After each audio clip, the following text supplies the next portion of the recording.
학생 여러분 안녕하세요. 생각하는 힘을 길러주는 중앙역사 김옥동입니다. 오늘은 네 번째 시간입니다.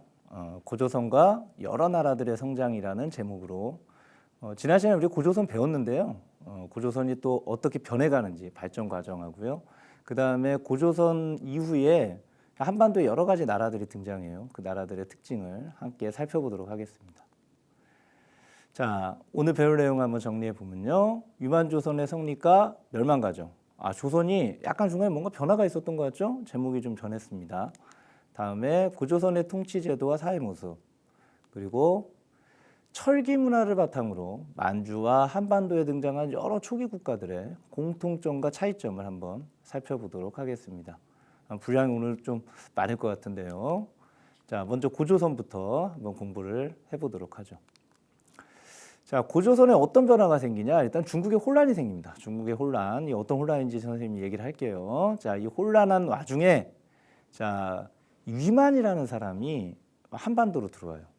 위만이 고조선으로 들어와가지고 처음에는 이제 고조선의 준왕이라는 사람이 너 저쪽 이제 그 변방 지역을 좀 지키는 역할을 주고 살라고 했는데 나중에 이 위만이 오히려 이 공격을 해 와가지고는 준왕을 몰아내고 자기가 왕이 됩니다. 이게 BC 194년. BC라는 건 뭔지 아시죠? 기원 전 194년에 이런 변화가 생겼어요. 이때부터 우리 위만조선이라고 하는데요. 그럼 도대체 이 위만을 한반도로 들어오게 했던 그 뭔가 혼란은 뭐였을까요? 자, 여기 앞에 그림 보시면 나오죠. 이제 항우와 이쪽이 이제 항우, 좀 무섭게 생겼죠. 항우와 유방이라는 사람의 싸움입니다. 아마 여러분들 초한지라고 들어봤나요? 초나라와 한나라의 싸움을 소설로 만든 거죠.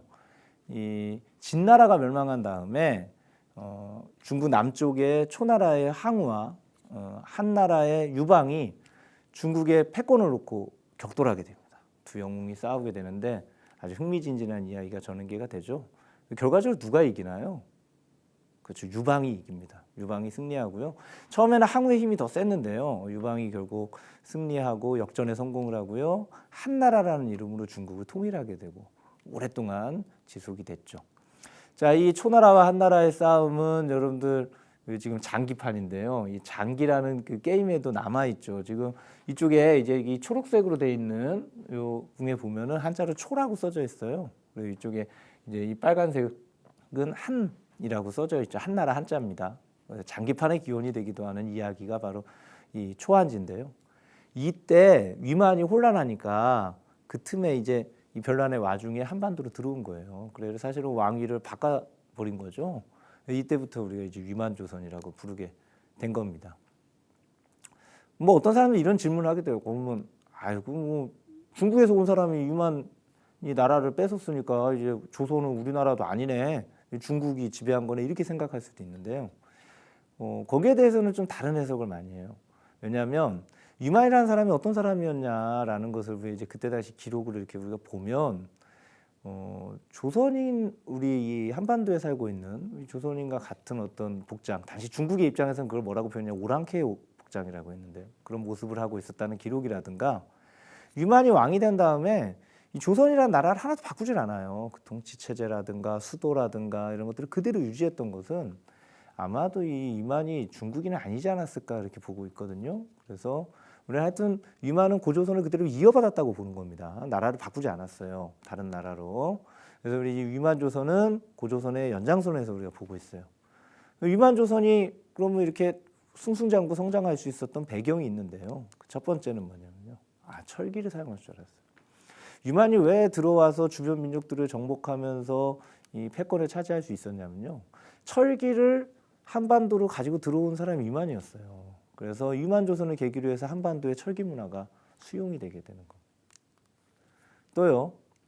진나라가 아니죠. 진이라고 하는 세력이라고 할 수 있는데요. 이 진과 한 사이에 중개무역을 했어요. 지도를 보면서 좀 확인을 해야 되는데요. 지금 보시면 우리가 이제 이 고조선이라고 하는 나라 남쪽에 진이라고 하는데 이거 진나라라고 하기는 좀 힘들고요. 어떤 세력이 있었어요. 이들과 이쪽 이제 중국 한나라인데 이제 둘이 교류를 하고 싶어해요. 그럴 수밖에 없겠죠. 특히 이제 진 세력은 이제 선진 문물에 의해서 수용해야 되니까요. 근데 그거를 고조선이 중간에 딱 가로막는 겁니다. 그리고 중개무역 중간에서 뭐 무역할 때마다 중간에 이제 거기에 이제 통행세처럼 돈을 받고 그런 무역의 이익을 다 독점해서 경제력이 굉장히 커지게 되는 거예요.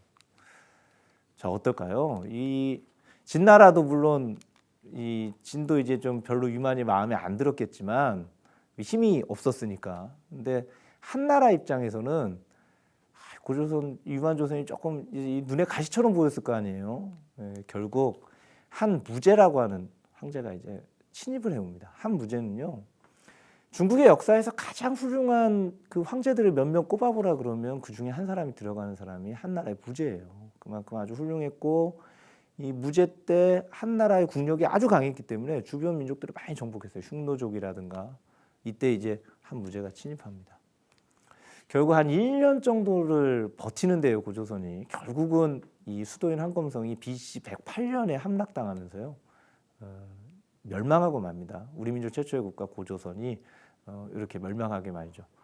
그러나 이제 1년 동안 굉장히 용감히 싸웠다고 그러고요. 고조선 땅에는 한군현이라고 하는 것이 만들어집니다. 한나라에서 자기 땅이라는 거죠. 자기들 땅이니까 거기다가 군현이라는 이제 그 행정구역 같은 것을 만들어서 통치를 했다라는 거예요. 자, 그리고 모든 고조선 사람들이 다 이제 죽진 않았겠죠. 거기서 이제 한나라 군현의 지배라든가 이런 걸 이제 싫은 사람들이 남쪽으로 도망을 쳐요. 남쪽으로 이제 피난을 갑니다. 남쪽으로 내려와서 그 남쪽에 만들어진 나라가 이제 삼한이라고 하는 나라, 우리 오늘 배우게 될 건데요. 여기 발전하게 되는 계기가 고조선 사람들이 내려오면서 발전하게 된 거예요. 자, 그럼 고조선의 통치제도나 사회제도는 어땠는지 한번 우리가 살펴보면요. 고조선은 부자 상속의 왕위 계승. 이거는 이제 왕권이 굉장히 안정됐다라는 걸 보여주는 거예요. 그 부자 간에 계속 상속을 해서 그 왕위가 그 한 가문에 의해서 독점이 된다라는 뜻이거든요. 다음에 상, 대부등과 같은 관직이 존재했다 그러는데요. 특히 이 상이 중요했다 그래요. 상이라고 붙어 있는 이 관직이 중요한 역할을 하는 경우가 많았어요. 다음에 조금 으스스한 풍습인데요. 이거는 순장 풍습이 있었다 그래요. 우리 중국 은나라에서 한번 봤었죠. 이 고조선도 못지 않았다 그래요. 뭐 많은 경우에는 100명까지 순장을 했던 흔적이 남아 있는데요. 왕이나 권력자가 죽으면 같이 산 사람을 죽여서 같이 무덤에 묻었던 그런 풍습입니다. 순장 풍습. 그리고 팔조법이라는 게 있어요. 지금 이게 8개 조항이 다 남아 있으면 좋겠는데 이 남아 있는 조항은 3개 조항만 남아 있고요. 그중에 원래는 8개가 있었다는 건데 그중에서 3개 조항만 남아 있습니다. 어쨌거나 법을 통해서 그 사회의 어떤 모습을 좀 유추해 볼 수는 있어요.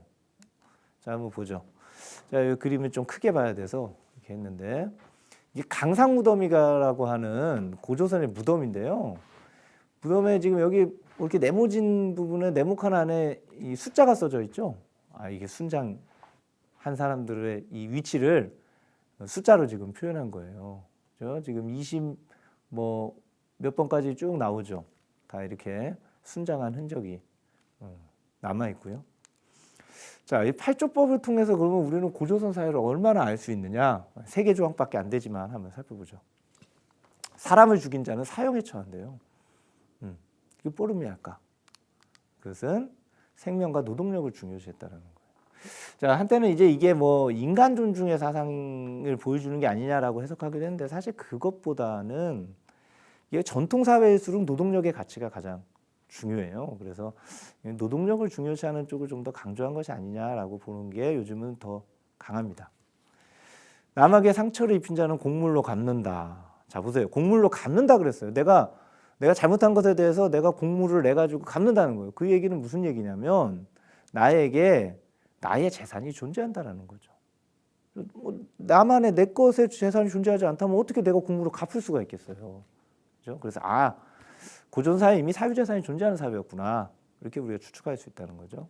다음, 남의 물건을 훔친 자는 노비로 삼고 만약 용서를 받으려면 많은 돈을 내야 된다. 여기 뭐 사유재산 얘기도 나오지만요. 특히 여기서 우리가 눈여겨보는 것은 노비로 삼는다라는 내용이에요.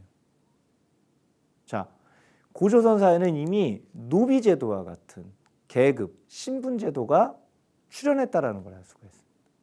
그러니까 잘못한 사람은 노비로 삼았다는 거죠.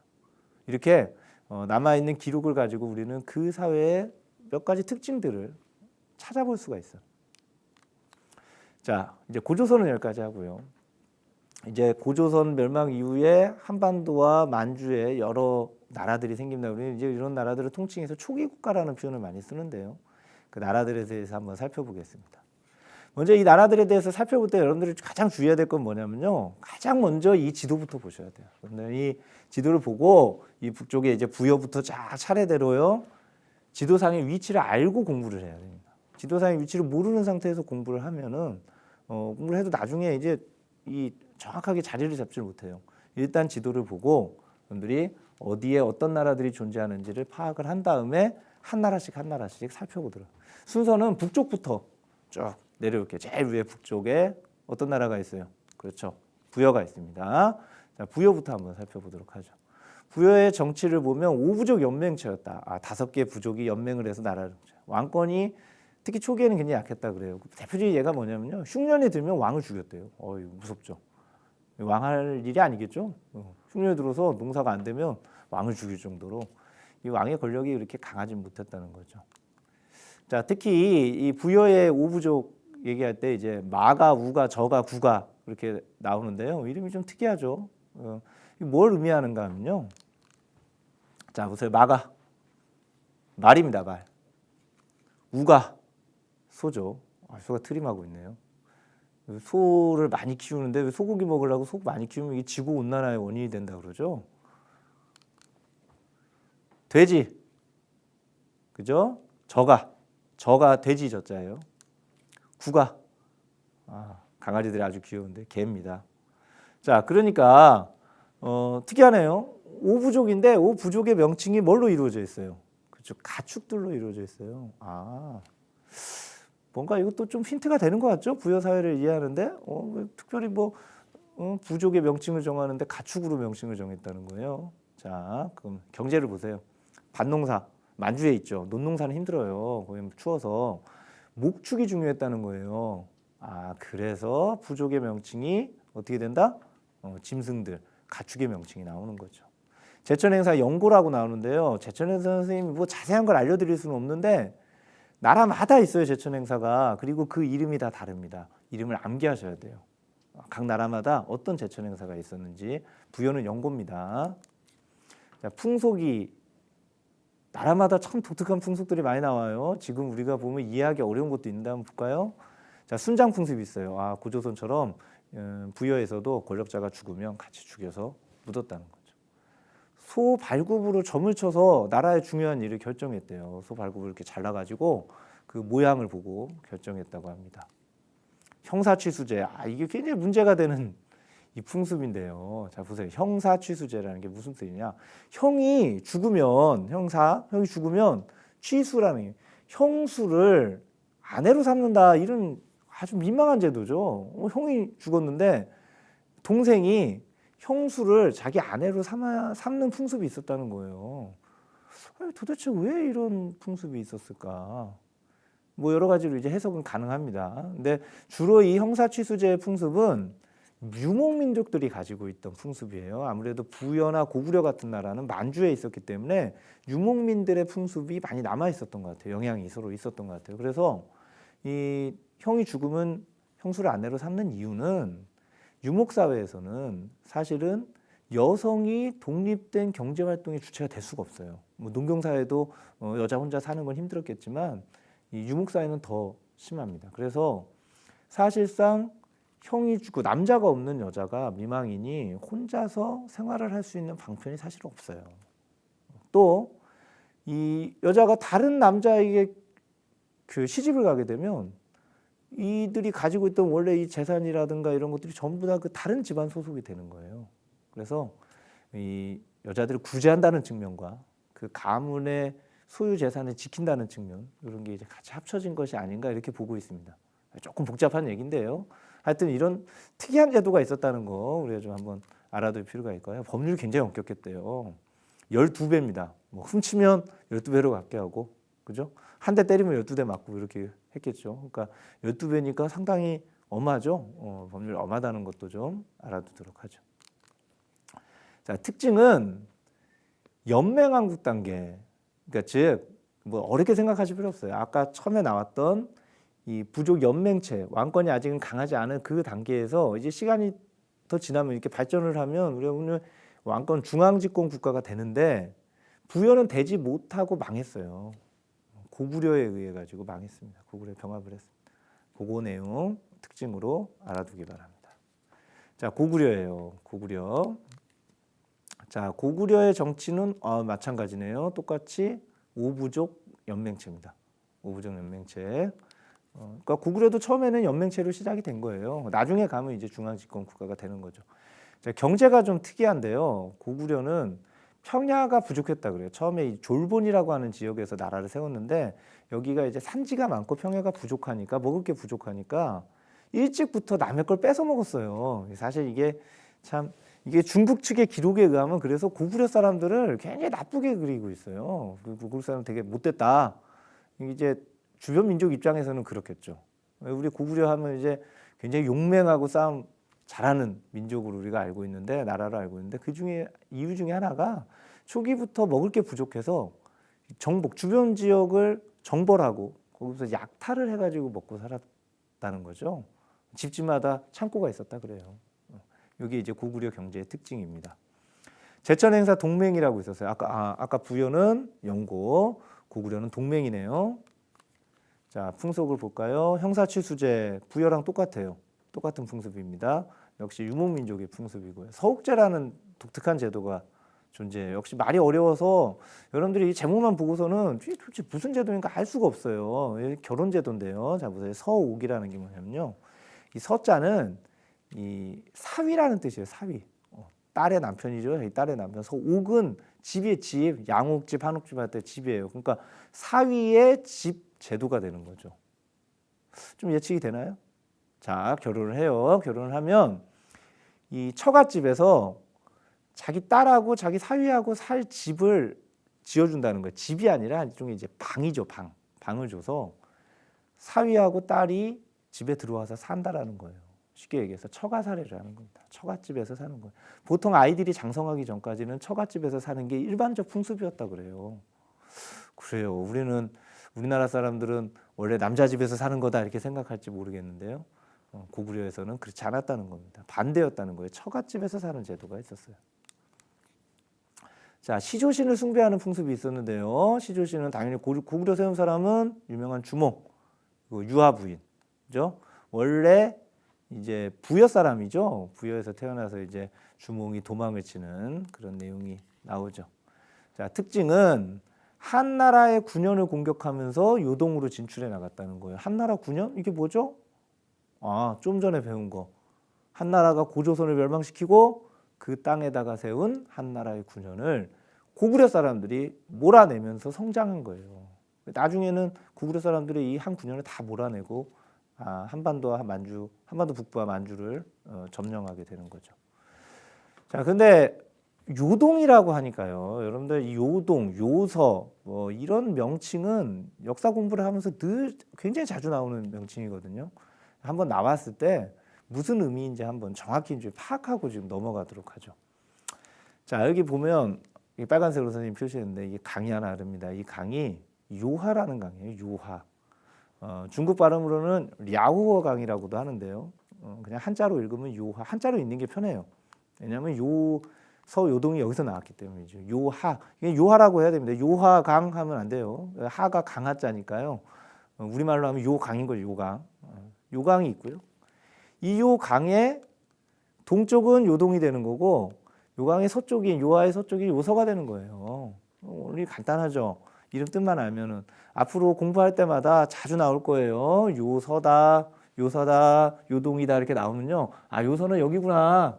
요동은 여기구나. 여러분들 알아두고 있어야 된다는 거예요. 반복해서 많이 나옵니다. 자, 이제 옥주와 동해로 넘어가죠. 자, 옥주와 동해의 특징은 뭐냐면요.